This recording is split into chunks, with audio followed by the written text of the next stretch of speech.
Bismillahirrahmanirrahim. Wassalatu wassalamu ala asrafil anbiya'i wal mursalin wa ala alihi wa sahbihi ajma'in. Amma ba'd. Di sini ada satu persoalan.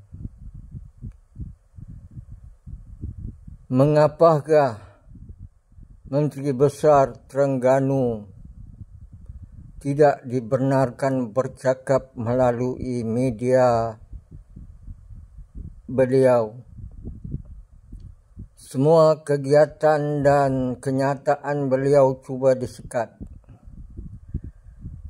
Adakah ini satu daripada membunuh demokrasi? Atau ada yang semakin dikatakan demokrasi? Inilah yang telah berlaku di dalam negara kita tercinta.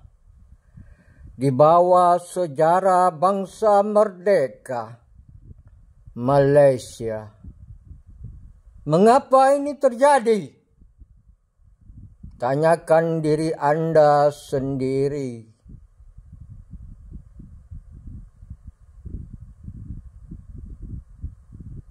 Adakah kerana Anda yang silap?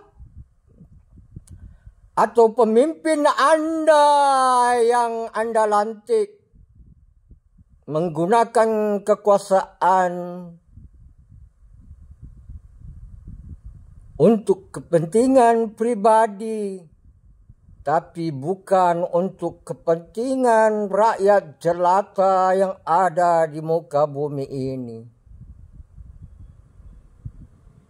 Cuba pikir dan renungkan, saudara-saudari. Itulah hakikat apa yang terjadi dalam negara kita. Wallahu ta'ala a'lam bissawab.